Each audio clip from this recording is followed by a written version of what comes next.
Rush Limbaugh went on air today to chime in on the feud that developed between Donald Trump and Fox News.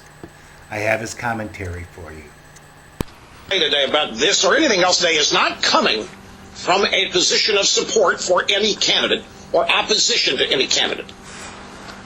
So whatever I happen to say about what I think of Trump skipping the debate, the reaction to it, it's not rooted in, and don't even consider that it's rooted in the fact that you think I might be doing it in support of Trump or in opposition to Trump or support of Cruz or anybody else. It's none of that. You've heard the phrase, the game.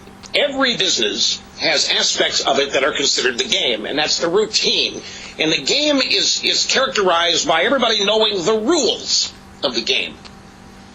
And people involved in it play by the rules. Some venture outside now and then, but the rules pretty much of the game are adhered to because it's a matter of respect for the game in which everybody's in. And in this business, one of the games is that when the media calls, you answer. And when the media wants you, you go. And when the media is going to host a debate, and it's part of a Republican presidential campaign, you go. You just do it. No matter what the media has done to you in the past, no matter what you think of it, no matter whether you want to go or not, you go. That's the game. Trump is so far outside this game. He's so far outside the rules. He's never been a player in this game. He's always been an outsider. I've heard people on Fox last night talk about this. Who does he think he is? He can't control the media. I got news for you. He is controlling the media, and it's his objective. He is controlling the media. He controls the media when he's not on it. He controls the media when he is on it. He controls the media when he's asleep. Nobody else has been able to do anything like this short of the Kennedys, and they're pikers compared to the way Trump is doing this. Now, it's very simple. If you read The Art of the Deal, or if you know Donald Trump at all, it's very simple. He had an unpleasant experience in the first debate, and in his mind, the question that he was asked was rigged. Don't forget, before that first debate, remember all of the news stories that were floating around saying that that debate, somebody at Fox had been given orders by the Republican establishment to take Trump out. Remember that? There were any number of so-called sources for this. Some said it was the donors demanding it. Some said that it was Fox News executives demanding it. Some said it was the RNC demanding it. But the news was, well, Trump's not immune. He hears it. And even if he hadn't heard it, he would have to know that they want to take him out. He's outside the game. He's breaking all the rules. He's exposing so much as fraud that has gone on inside the American political process. So I can't allow somebody like this to win and succeed. It's quite natural they would want to take him out as well. Politics, it's Bengal Steelers time here, folks. It's quite natural they'd want to take. Well, he heard it. Here comes Megyn Kelly's first question. He didn't hear anybody else get a question like that. He never sees Hillary Clinton get a question like that. He never hears Bill Clinton or any other Democrat get a question like that. So he answers it. He says, screw this. I'm not putting myself in that position again. Why should I? I don't have to. But the rules of the game say when there's a debate, you show us screw the rules, he's saying. Why should I willingly give them another shot at me in a circumstance they control? Why should I do it? What's the sense in it for me? I'm leading. I'm running the pack here.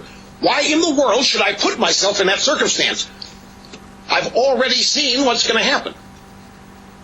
I don't think it's any more complicated than that. It might be. I mean, there could be some personal things going on here that I don't know about.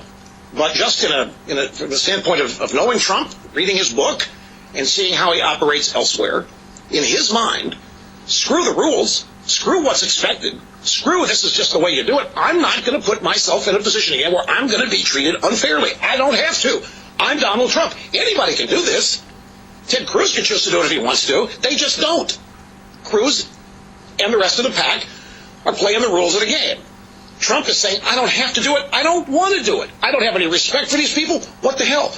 In addition to that, Donald Trump knows that by not showing up, he's owning the entire event. Some guy not even present will end up owning the entire event. And the proof of that is Fox News last night. I have to tell you, folks, this is where this gets tough for me. I was stunned watching Fox News last night. Fox News was acting like they had been jilted at the altar. if it had been me, and this is easy to say, if it had been me and Donald Trump makes a big to-do about not showing up to report the story and move on. Talk about Ted Cruz. Go talk about the other candidates. Go talk about Hillary and the FBI. There's a lot of news out there. But don't devote the rest of the night to how a candidate's not showing up because of you.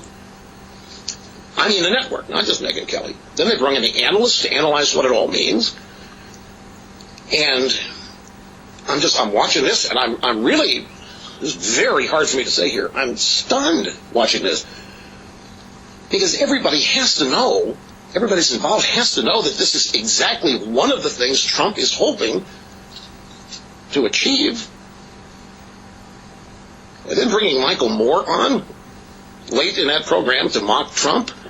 Look, I understand the warfare that has been established here. If you look at some of the things that Trump's campaign spokesman Corey Lewandowski has said,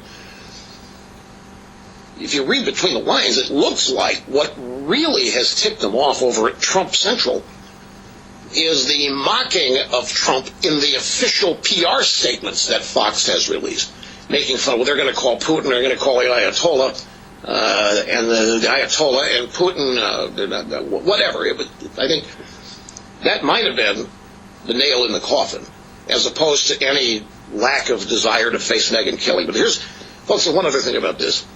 If I heard it once last night, I've heard it 1,000 times since, that Trump is afraid of Megyn Kelly or afraid of Fox. That is not what this is. There isn't any fear. What there is here, in my opinion, is a desire to control this and a purposeful decision to not put himself in a circumstance where other people want to make him look bad. In his mind, that's a dumb thing to do. You don't put yourself in a circumstance where a whole bunch of other people are going to be able to make you look bad while you're there. And if they do it when you're not around, that's another thing. You can counter-program it, you can do whatever, but you don't have to put yourself in a circumstance where you have to personally deal with it as a sign of disrespect or somebody else trying to notch their belt. It really isn't any more complicated than that. Now, Trump's out there talking about how they're desperate to have him because high ratings mean a lot of advertising revenue. Lower ratings means lower advertising revenue because Fox has to charge less. They were hoping to get $750,000 a minute. I heard they may be down to $150,000 a minute if Trump isn't there. I mean, these are examples of kind of the things going around.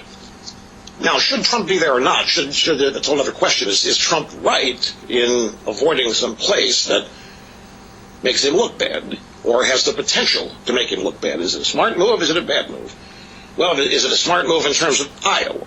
I heard last night, this is another thing, I'm sorry, went in one ear and out the other. You know, the people of Iowa are not going to like the people of Iowa. People of Iowa, they're not going to take it very well. A guy purposely avoiding them. That's what Trump's doing. He's avoiding the people of Iowa. People of Iowa, he's not avoiding the people. Come on, he's not avoiding the people of Iowa. He's all over Iowa. The guy does more TV and radio than any other candidate out there. So I don't think there's fear, and I don't think it's disrespect for the people of Iowa. It is simple. This is what it looks like when some guy stands up to the rules in the game and says, screw yours, I'm looking out for me first. That's all this is. And you can say whatever you want, but I am not dumb. I'm not going to give you the gun and the bullet and stand still. You want to hit me? Come get me. But I'm not going to put myself in your line of fire. That's what he's doing. If you ask me, quick time out, we'll be back.